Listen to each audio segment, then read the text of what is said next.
क्या हमसे दोष हुआ बापू, क्या हमसे दोष हुआ बापू, जो तुमने ऐसा प्रण लिया। मेरे घर में आए बाबुल, भोजन बिना ग्रहण किया। भूमिका में 2 शब्द बोलता हूँ। 2020 अगस्त आखिरी सप्ताह में माधोगढ़िया भारद्वाज परिवार, श्री अशोक भारद्वाज जी, अमित शर्मा जी, पूरे दलबल के साथ मेरे निवास स्थान नांगलमाला पहुँचे थे अपनी बेटी का रिश्ता तय करने के लिए। औपचारिकताओं के बाद मेहमानों को भोजन पर आमंत्रित किया गया,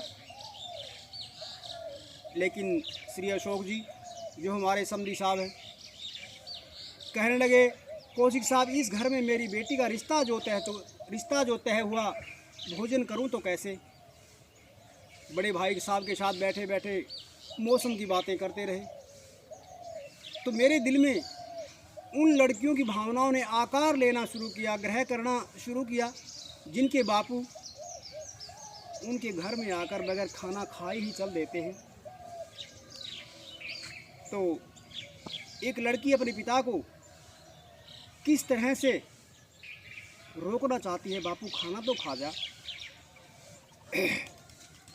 क्या हमसे दोष हुआ बापू, जो तुमने ऐसा प्रण लिया। मेरे घर में आए बाबुल, भोजन बिना ग्रहण किया। अब बेटी को अपने बचपन के दिन याद आते हैं। बापू कंधे पर बिठाया होगा, चलना मुझे सिखाया होगा। मुझे रोती को हंसाया तुमने, झूले सा झुलाया होगा। अक्सर ज्ञान सिखाया मुझको, संग में बैठ पढ़ाया होगा। पैसा पैसा जोड़ा बापू, मेरी खुशियों पर लुटाया होगा। क्या प्रत्युपकार किया हमने, जो सारा लेखा चुकत हुआ। बापू क्या प्रत्युपकार किया हमने, जो सारा लेखा चुकत हो गया। आप खाना भी नहीं खाना चाहते हो। जो सारा लेखा चुकत हुआ, मेरे घर में आए बाबुल, भोजन बिना ग्रहण किया। अब बेटी का दिल करता है चलते बापू को हाथ पकड़कर रोक लूँ। बापू खाना तो खा जा, भले मोल चुका देना। खाना तो खा जा बापू, भले मोल चुका देना।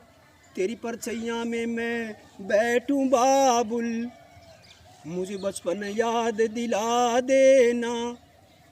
मेरे घर की चीज जरा सी अम्मा को भी खिला देना। अम्मा को भी खिला देना। मुझे बेटा कहकर बुलाया तुमने, बेटा ही बना लेना। भूखा देखा बापू तुमको, तेरी बेटी का दिल जल गया।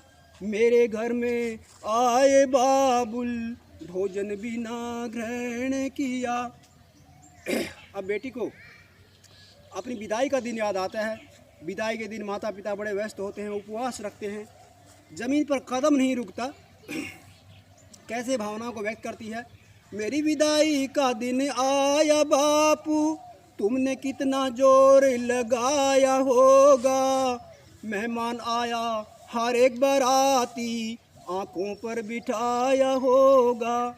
मेरे दुल्हे को बापू तुमने राजा सामान दिलाया होगा। मैं चलते बारी जोरों से रोई, हंसकर चुप कराया होगा।